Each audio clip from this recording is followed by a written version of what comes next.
Welcome to the newest episode of Beatin' and Bangin'. I'm your host, Kyle Dalton.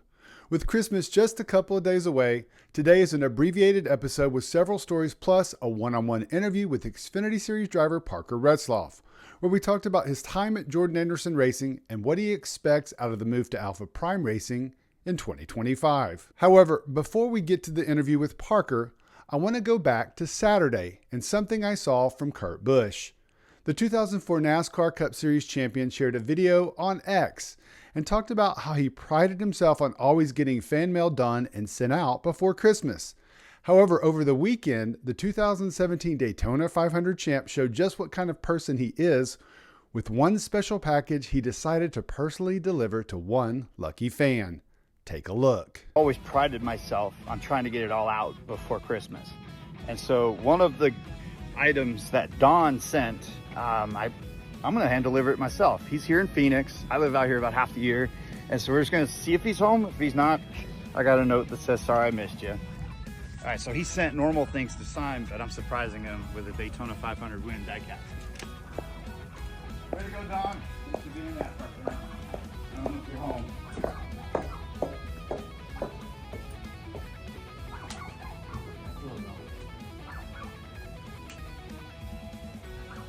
Don must not be home. I mean, we tried to catch him on a Saturday, but NASCAR fan in Phoenix is going to get a nice surprise from Santa Claus. Merry Christmas, everybody. This right here is what makes this sport so beautiful. The drivers, both active and retired, genuinely care about the fans and go out of their way to do things like this. I was bummed to see the fan wasn't home because I wanted to see his reaction, but as Busch mentioned, he wrote a note that said, quote, "Sorry I missed you. I live in Phoenix for part of the year. Thanks for being a fan. Happy holidays. Kurt Busch, NASCAR champion." I can only imagine the fan was super pumped to get the signed diecast and items, but there had to be a part of him that was disappointed to not actually get to meet him in person. Kudos to Kurt for the really nice move. Moving on to our next item, and it came yesterday from the Instagram account of Ty Gibbs. The 22-year-old is enjoying his off-season relaxing on the snowy slopes as evidenced by a video that showed him quote-unquote threading the needle or tucking down low on his skis and skiing through the legs of another skier before sliding to a stop further down the hill. I thought of two things when I saw this video. One, it looks like he's having a blast, and two, Chase Elliott. At least this is in the off-season. Moving on to our final news item, which also happened yesterday, and it also happens to be related to Gibbs. It occurred Sunday morning when Washington Commanders quarterback Jaden Daniels caught the attention of NASCAR fans as he walked into the stadium sporting a Bubba Wallace jacket. The 2311 racing driver responded to the post. "Yes, sir," he wrote, with 3 fire emojis. I know I've seen NASCAR merchandise popping up in retail stores as of late, which is obviously a positive sign for the sport. When it's a major athlete in another sport repping that gear, it's an even better sign. Oh yeah, and the Commanders won the game in come-from-behind fashion, so Daniels might consider wearing it more in the future. And finally, now it's time for my chat with Parker Retzlaff. The 21-year-old will be joining Alpha Prime Racing in 2025. In Friday's video, I interviewed team co-owner Tommy Joe Martins.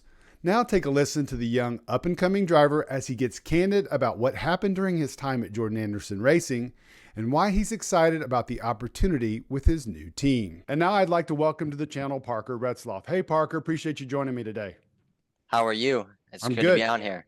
Glad to have you on here, buddy. So just going through your numbers, over the last couple of years with Jordan Anderson Racing, you've put up some really good numbers. 1 top 5 in 2022, 7 top 10s, no poles, but you had a 17.9 finish that first season, 4 DNFs.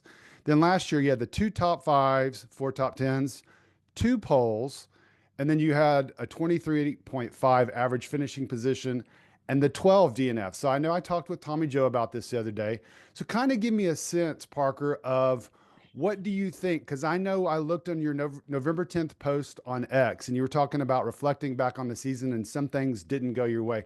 So kind of tell me what you feel like. Give me a sense of what changed from 2022 to 2023 to 2024. Yeah, I mean, I think that I feel like we had a little bit of the same struggles we had in 23. or in 24 as we did in 23, and we just never really fixed the problem we had. I think we changed some other stuff that wasn't really the problem, but we just changed it. And I think that I don't really think the change we made hurt or helped the situation at all. And I think that it kind of just built into like a big ball that just kind of got worse. And I think that it was, just a lot of just stuff that got kind of overlooked, but also just some bad luck in areas that we probably needed to be a little bit better at. Okay, so you don't get you're not renewed to sign with Jordan Anderson for this year. And so I was listening to SiriusXM last a couple weeks ago, and I wrote a story about it. And it was Jeb, and he was on the radio, and this is what he said. He says Parker Retzlaff was a great teammate. Me and him got along. I wish him the best in the future. The reason Parker's not coming back has nothing to do with Blaine. It has nothing to do with him talking about you. Our sport takes funding, and we've all been there. I told Parker a couple weeks ago to keep his head high, and he'll find something. He's only 21 years old, right? I've been in the same spot that Parker's in right now, and it can be a dark place, but he's 21 years old and he's going to have a good future. So he's a good little race car driver as well. So just kind of tell me about when you hear that, kind of what you think. Yeah, I mean, I think my relationship with Jeb was good the 2 years I was there, and before that we were an hour together. So, Right. uh, I mean, I think that it's just, yeah, it does take funding, but I also don't think, that was the whole issue. But I think that I'm in a better spot now. I'm very happy to be with Alpha Prime and Tommy and Caesar, and they've treated me great since the first meeting we had to being in the shop basically every day with them now. So it's been a change. It's something to get used to after spending 2 years at one place, but it's been a very good change. And real quick before we kind of go on to the move to Alpha Prime, reflecting back on the last 2 years, specifically this last year, kind of give me a highlight. I'm not going to limit you to saying you can't say the Cup race and seventh place at Daytona, but just in the Xfinity Series and just your ride there this past season, kind of give me a highlight. Yeah, I mean, I mean, the Cup race is cool. Yeah, for Right. basically my first top 10 in a Cup race Right. in a thing. But I think my big highlight looking back on the year is just the first pole. Kind of not being in one of the top cars and getting a pole, and then ended up getting two before the year was over. So, I feel like it doesn't happen very often that somebody that's not in one of those top teams gets a pole and leads laps in these races. So it's really cool to do that. And it's just all kind of with the team that I had on the 31 car at that point.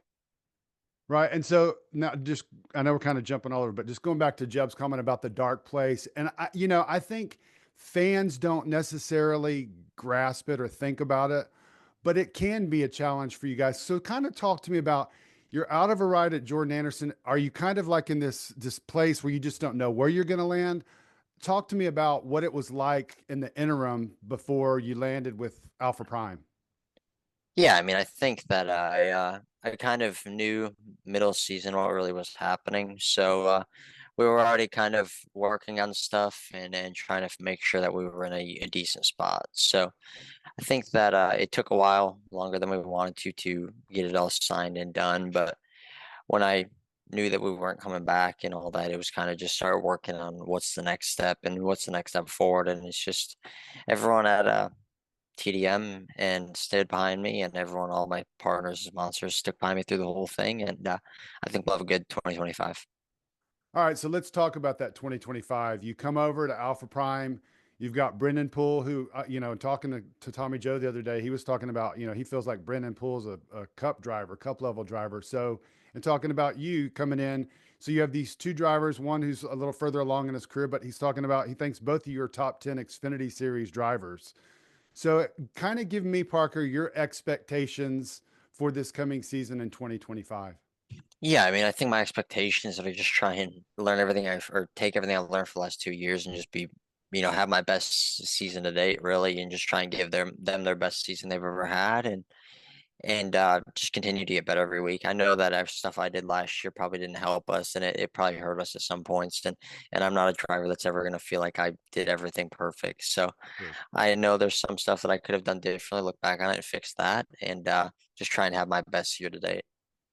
All right. And then, I know guys, you guys don't like predicting in the future, but Can you kind of give me a thought of where you feel you will be in, like, let's say 5 years or 3 years and 7 years down the road? Just kind of, I think it's interesting to talk to drivers to see where they are and where they expect, especially obviously not cup drivers, but lower tier drivers, kind of get a sense of where their head is and where they feel like they're going.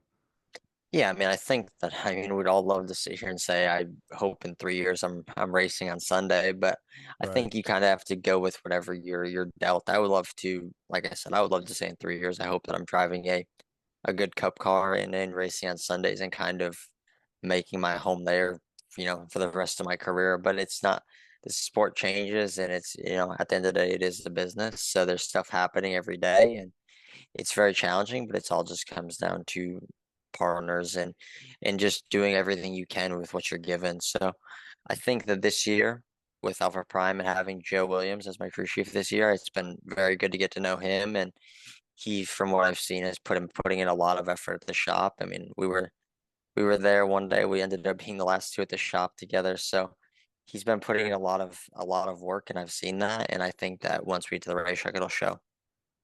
Okay. Well, Parker, again, I appreciate you taking the time to visit with me. I know it's kind of been a wild time the last week or so for you. So I appreciate the time. I look forward to what's going to happen with Alpha Prime and you guys in 2025. I wish you the best of luck, and I will see you at Daytona in a couple months. Thank you. All right, guys, that's a wrap on today's episode. I want to know what you thought about it. First, what did you think about Santa Kurt? How would you have reacted to receiving the signed diecast but missing the personal delivery? Second, what did you think of Commanders quarterback Jaden Daniels sporting the Bubba Wallace jacket? If you had one driver you want to be represented on a current NFL team, who is the driver and what is the team? And lastly, what did you think of the Parker Retzlaff interview? I really appreciated his candor. Thanks as always for supporting the channel and checking out the latest video. I really appreciate it. I won't be putting out a video tomorrow, so I want to wish all of you a very Merry Christmas. Hope you all have a blessed time with those you love.